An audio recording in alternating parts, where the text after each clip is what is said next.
Asianet ന്യൂസിനെതിരായ POCSO case റദ്ദാക്കിയുള്ള ഹൈക്കോടതി വിധി നീതിന്യായ വ്യവസ്ഥയിൽ വിശ്വാസമുറപ്പിക്കുന്ന വിധിയാണെന്ന് പ്രതിപക്ഷ നേതാവ് വി.ഡി. സതീശൻ പറഞ്ഞു.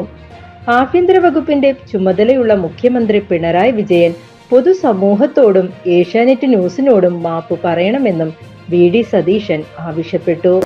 യഥാർത്ഥത്തിൽ ഒരു സർക്കാരിന് മാധ്യമ പ്രവർത്തനത്തിന്റെ മുകളിൽ എത്രമാത്രം ഇടപെടാൻ കഴിയുമെന്നതിന്റെ ഹീനമായ ഒരു ഉദാഹരണമാണ് ഈ കേസ്.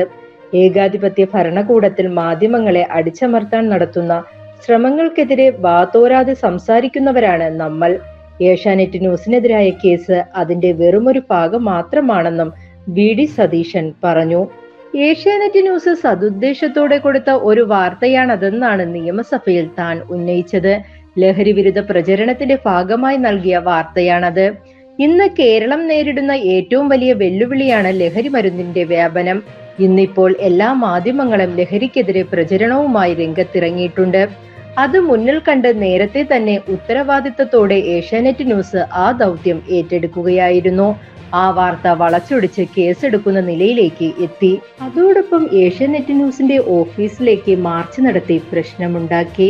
ഓഫീസ് റെയ്ഡ് ചെയ്യുകയും പോക്സോ കേസ് എടുക്കുകയും ചെയ്തു. മാധ്യമ സ്ഥാപനം ക്രൂശിക്കപ്പെടുകയായിരുന്നു.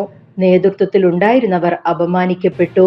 അന്ന് സർക്കാർ എടുത്ത ഈ നിലപാടിനെതിരെ പ്രതിപക്ഷം തുറന്ന് എതിർത്തിരുന്നു. അന്ന് ഞങ്ങൾ പറഞ്ഞ കാര്യങ്ങളാണ് ഇന്ന് കോടതി വിധിയിൽ പറഞ്ഞിരിക്കുന്നത്. നീതിന്യായ വ്യവസ്ഥയിൽ വിശ്വാസം ഉറപ്പിക്കുന്ന വിധിയാണ് ഇപ്പോൾ വന്നിരിക്കുന്നത്. ഭരണകൂടം ഒരവസരം നോക്കിയിരിക്കുകയായിരുന്നു. വിമർശിക്കുന്നവർക്കെതിരെ കേസെടുത്ത് ഭീഷണിപ്പെടുത്താനും ഭയപ്പെടുത്താനുമാണ് സർക്കാരിന്റെ ശ്രമം. അതിനെതിരെ ചെറുത്തു നിൽക്കുകയാണ് വേണ്ടത്. അതിനാലാണ് നിയമസഭയിൽ അന്ന് ഈ വിഷയം തുറന്നു കാണിച്ച് ജനങ്ങൾക്ക് മുമ്പാകെ കൊണ്ടുവന്നത്.